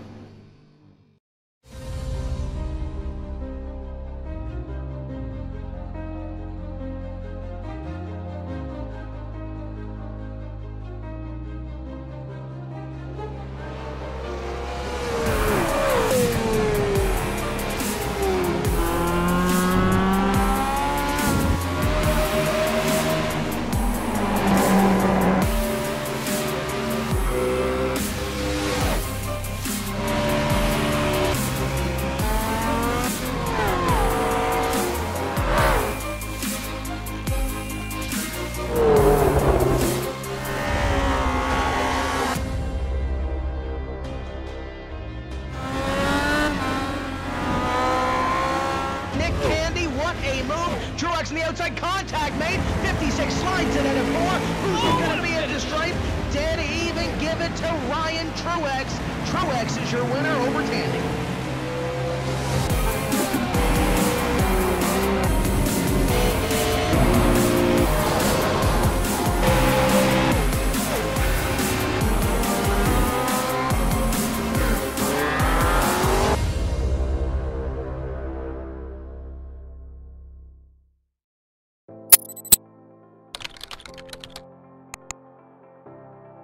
iRacing.com is a sim racing game that combines a true-to-life racing experience with an online community of virtual racers from all over the globe. iRacing offers a multitude of officially licensed cars and tracks, laser scanned with millimeter accuracy. Their car models and mechanical systems are based on real-world physics and engineered in cooperation with manufacturers and race teams. iRacing's web-based interface allows members to compare stats and test drive any combination of car and track instantly. Their skill license system ranges from rookie to pro, ensuring members are always pitted against those with similar skill sets. Members are able to sign up for a weekly race series, compete in time trials, host a private race with friends, and participate in racing leagues created and run by the community.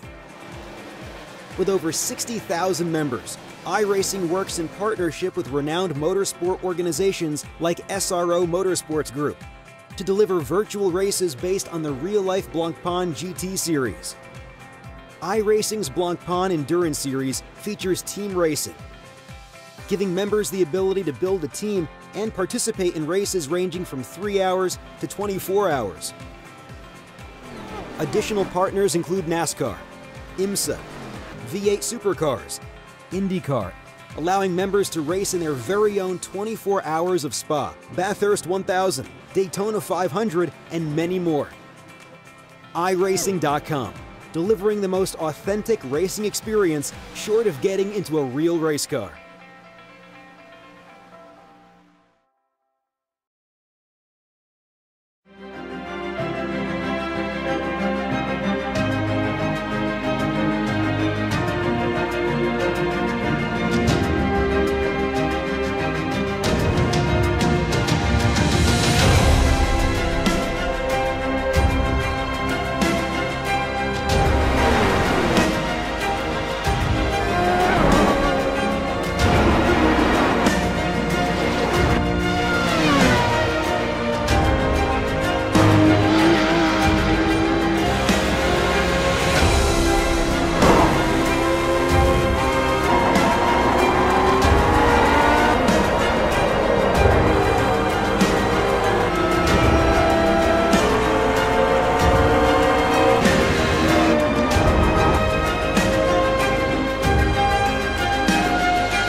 Simulated racing can be awesome, but it can also be kind of a free-for-all. Interestingly, auto racing faced the same problem in its earlier days. Whether it was on the back roads, the beaches, or the city streets, the racing was fun. But there was always a certain level of chaos and danger, until some folks came along and put some order to all of this. Stuff like official racetracks, regulations about weight and equipment, and enforcement of standards. That's what gave us high-speed excitement, fast-paced action, and photo finishes. That's when racing became racing. The guys over at iRacing.com have made the same transformation in the world of sim racing. Sure, they've got the most accurate tracks and realistic cars out there, but that's just the start. See, iRacing analyzes the performance and results of each driver in every race, so you can be sure you're always placed in races where the competition will be tight, and that those reckless drivers who ruin it for us all are kept in the pits. Not to mention that with over 45,000 active members already in their vast community, you can find races day and night, so you can always get in on the action. You can even join a league of your favorite series. And since updates are always automatic, you don't have to worry about software and can focus on the track. Zip up your fire suit and check out iRacing.com.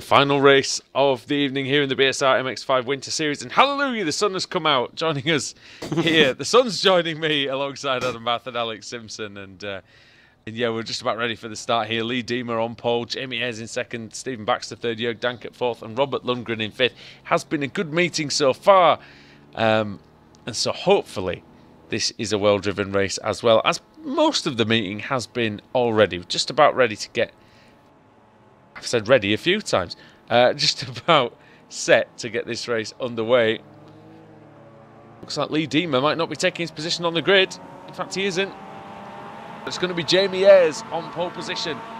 He's got the outside into Vale. Can he make it count? We'll find out now as the green light is on. Bit of wheel spin from Ayres, but he gets away decently. Baxter trying to cover off Dankert into Vale. Dankert deep into the corner to protect his position. Now he can just park it on the apex. And oh no! What's happened? Lundgren up on two wheels. Lundgren into McDonald. Didn't see what started that off, but I know that it finished with Lundgren and McDonald buried in the tyre wall. Well, that's got to be one of the shortest races Robert Lundgren's had, and I wouldn't blame him if he wants to just go now, because someone else around. Graham. Oh, well, the two drivers that we bigged up, have crashed. Oh, we thought they needed a bit of luck out there, and yeah, nothing seems to be going their way. Dear me. I know there might be not anything lucky about some of these incidents, but someone's taken a very adventurous shortcut there. That's Jörg Dankert. And that'll be a big slowdown as well. Lap one, he'll be at the back of the pack, I would wager. Oh, Lee Berridge's got to slow down as well. And the order they go, McCarron. Did Dankert get away with that, did he? No, he has lost a few positions. I saw him on the inside of Beckett, so it may have been a big slowdown. But either way, end of the first lap, it looks like we actually might have a battle for the lead on our hands in this one. I don't think we've seen one. He's still not served it, Adam. Still having to drop down. Down to 13th, 14th. Just going to say that for the first time since race one, I think, we do have an actual battle for the lead on our hands. What's going on? I'll try and tell you. It's Thompson, Macaulay and Smith. It's around that area, into Vale. There's a bit of contact going in. Too many cars in a small space, but... Oh, what on earth is... nearly. What's he doing? What's Delmont doing? He's trying to force a space there. And push the car out of the way down the straight, nearly, it looked like. I don't know if I can get a better angle of that. A lot of curb hopping going on there.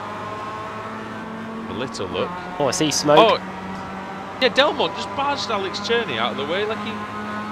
That was poor driving, poor awareness. You've got to know Alex just got an absolute phenomenal run. Sorry. Yeah, I just saw that. Two cars just in there.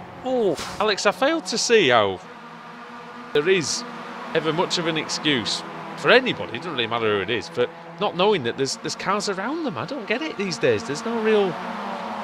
There's relative screens. There's a spotter. There's you know, some of the drivers have triple screens, virtual reality. There's not really a no, I agree. Great deal of a problem. I mean, I know I have an issue with seeing, physically seeing the cars, but you get these cues from the tools that iRacing gives to you. Yeah, no, I'm completely with you. Shouldn't really be any reason. I mean, I've done it before, but I must admit, I did it. We did it for 24 hours. I did it at Canada in the touring cars last year, but that was a mistake on my part. You know, I had no excuses for that. Into Abbey, and it looks like a good move by Smith.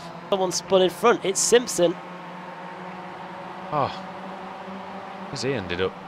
Oh yeah, just loses the rear. A bit warmer out there. Well, I'll say that 20 degrees. It's not warm out there at all. It's warmer with the clear skies. Nom is in the mix there as well as he tries to get a good race. I think this is probably as high as he's ever been, but they're all bunching up now as they go through the island chicane and onto the hangar straight. Good cars in this group, isn't there? With McNally. Oh dear me!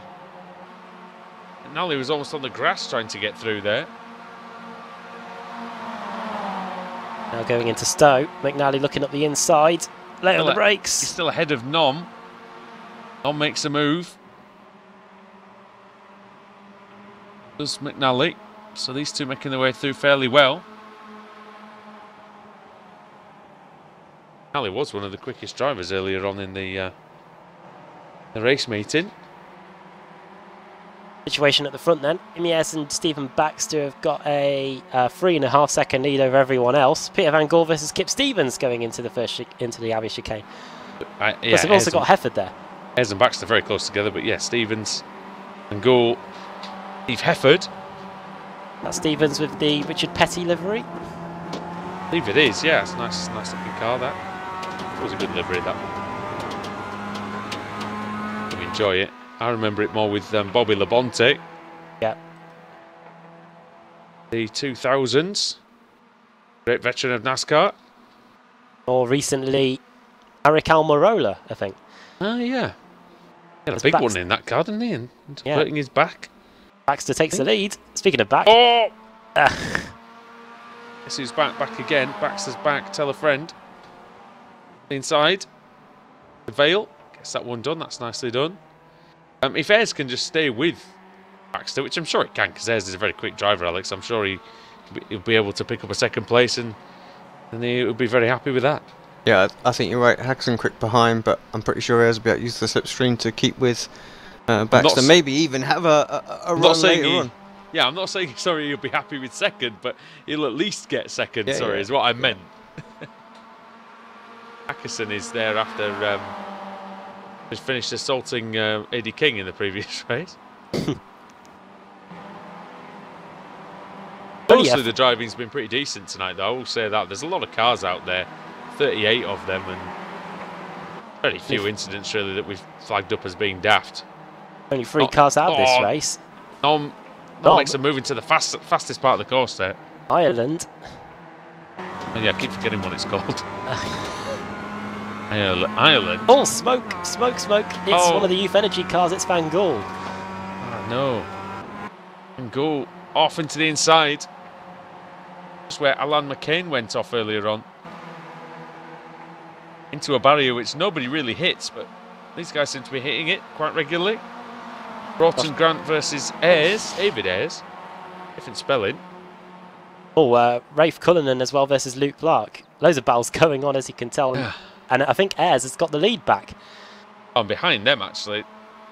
Hefford and Warmingham going side by side. Yeah, Warmingham trying to get in the mix there. And Ayres getting the move done into the Abbey chicane. Warmingham sat in 9th place. Hefford 18 positions gained. Where's Tomo and all that? He's just behind him. That, yeah. 19 positions gained as well. Good driving there. Smith is close as well. In 15 places. Aaron Nom's gained 19 places as Adam Delmont explores the track limits, so to speak, on that one. Broughton Grant is leading the next group. Oh, we're 3 wide. It's going to end badly. Oh, who is this? Is it Hardy? Well, they made contact. It was Hardy, Ayres, and Simpson, and Simpson got out of it because that was going to end really badly, Alex. I don't know if you saw that. Just trying to see if I can get a replay on it. I know there's a lot going on, mate. I do Bill's will for the lead as well. I was just going to say. I'm just popping it back. 3 wide down, 3 wide into Stowe. Oh, Ayres has gone too deep. I'm just looking at the battle for the lead, and now Bax is back in the lead. It's the lead, sorry. Well, the lead's more important. We'll go to that. There's a brilliant sequence of corners there between those two, but it's Baxter that's just come out on top for now. But Jamie Ayres doesn't look like he wants to stay in second place, and Hackison's coming at very going on? You've got to look at this battle now. For oh, 6th oh my place. goodness me! Hefford, Cullinan, it's Clark, Thompson, Smith, Warmingham, Macaulay and Stevens and Nom, and Murray. Cullinan's car looking a bit like the Michel Vaillant colours that Alan Menu always used to have, and I believe that's a superhero in another country. He's being heroic here as Thompson goes up the inside through Ireland. A valiant effort from Luke Clark to keep Thompson behind, and up the inside goes Smith. He's not one to shy away from taking a place there. Good slipstream for Jamie Ayres down the back straight, but down the hanger straight, quite enough to get past Baxter. He might have a little look into the chicane here, Alex, into Vale. Yeah, and flipping back and forth between the two battles now. That big pack and the guys up front, but yeah. Crazy, that second pack. It's Berridge. Bob Berridge has had an issue as Cullinan goes off. Going through the exit of Stowe, extending the track limits a little bit there. And now that allows Thompson to go to the outside. Oh, good move by Kip Stevens. Just, oh wait, we're not... Yeah, just behind that, well, at the back of that pack, good move by Stevens. Thompson goes through into what I believe is 7th. Yes, it is. 22 positions. Oh, big one, Murray. Murray's into the wall. Oh, I hear it. He's collided with McNally. Oh, Lauren Murray. How did this happen then? Oh, it's one of those quarter panels. It might be Murray Walker because he'll be walking. He'll be walking back to the pits. I don't think the car's going too far. Well, I'm sure, like Murray Walker, he'll be talking about it afterwards. Cullinan with Smith, and then behind them is Macaulay. Then it's Warmingham. Then it's Nom. Someone is battle here. I never imagined that many people would get caught out by Beckett, just the Beckett's and Chapel part, Adam, after all those fast corners before them that look a bit more difficult. It's because you want to take Ireland as quick as you can, and then all of a sudden Beckett's and Beckett's and Chapel come up so quickly, and then you've got to jam on the anchors. Ben Hackison's connection is living up to what it's usually like as he blinks his way through Club and Vale, but now he wants second place. Absolutely bloody appalling. I say he hasn't got rid of the dial-up yet. Looks like it's settled down a bit now. Maybe a bit hasty. But here we go, free car scrap with, look at the amount of curb taken there. Apparently, if you take that much grass on the exit, you do not get a 1x. Which is why I've seen every man and his dog doing that in this race. Nate Simpson did make everyone aware to that in the briefing before. It's kind of an official track limit that you can use, I guess, because you're still at risk, Alex, of going off onto the grass. It's not, even if it's a slightly quicker route, you are putting yourself in danger by going out there, so it's your sacrifice, isn't it? It's your choice.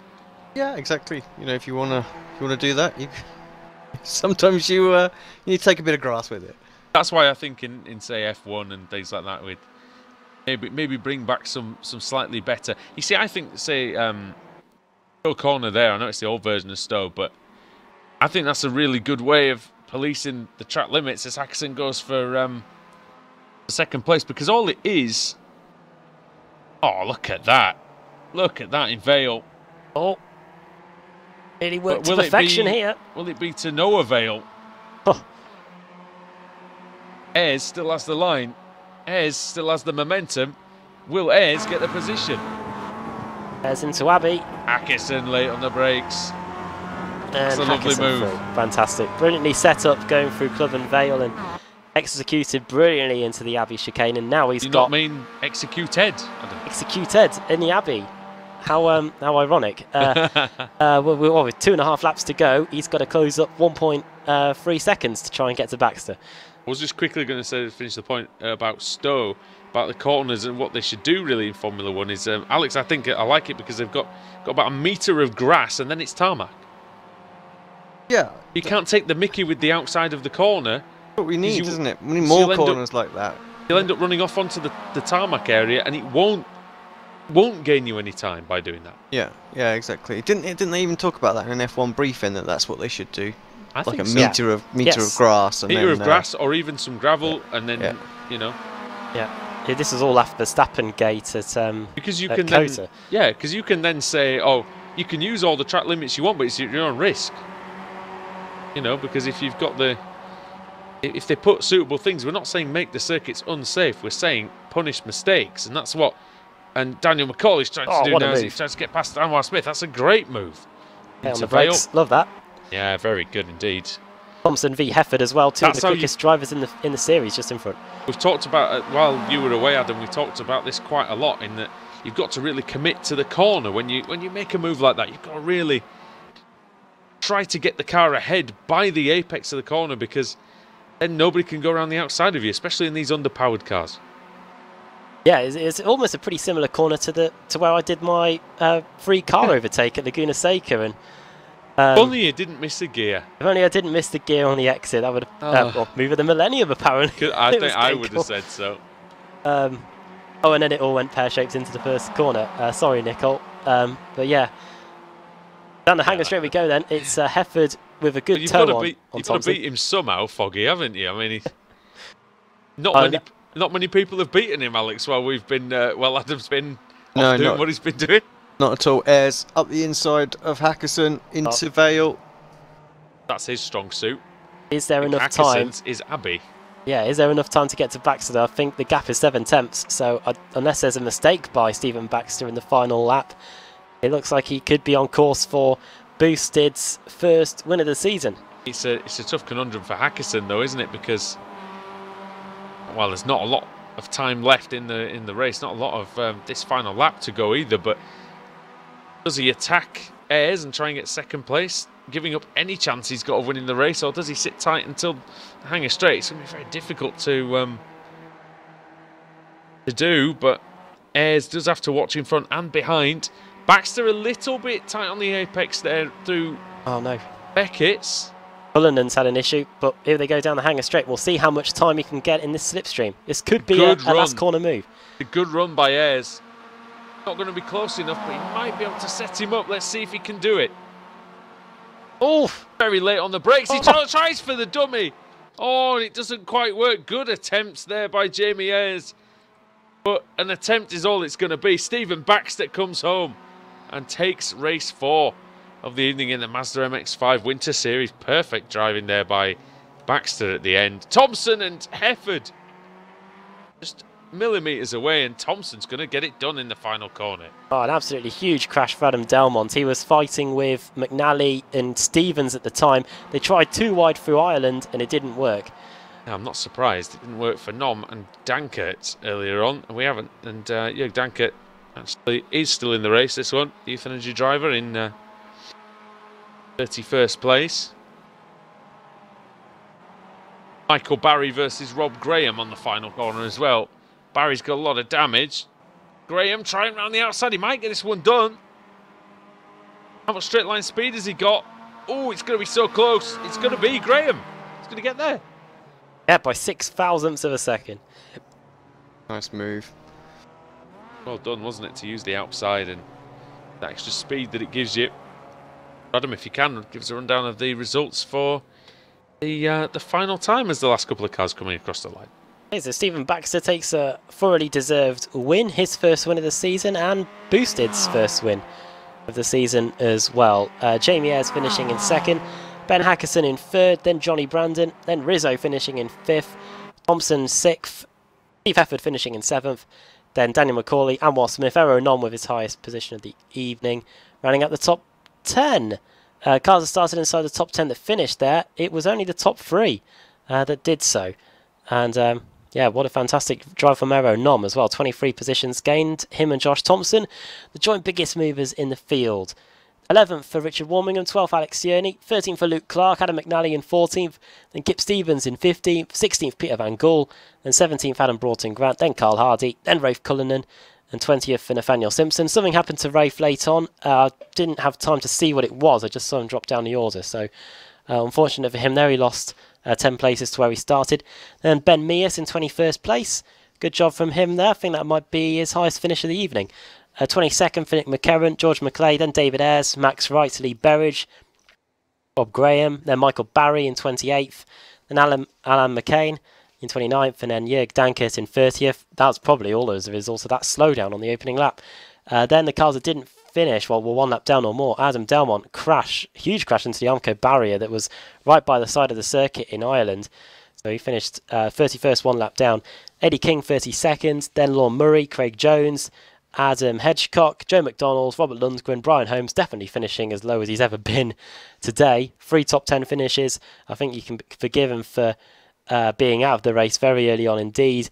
And then Lee Deemer started on the pole, but didn't take the start in the end. I'm not really sure why that was. He didn't take any part in the race, but I have to say that Alex, I really enjoyed that meeting. That was a great track to race on. Yeah, it was. Just overtaking was good, wasn't it? It just sort of ebbed and flowed. It was a bit like... it wasn't too easy, though. The guys had to work for the overtaking. Yeah, exactly. And it's a bit like Nürburgring, where they can run side by side, you know, each corner leads into the next. So, yeah, great choice. I think we definitely need to come back here. I think the... definitely. Oh, we'll be back on Thursday. I was about to say, I think the Rallycross will be good as well, as long as they give each other a little bit of respect on that racetrack.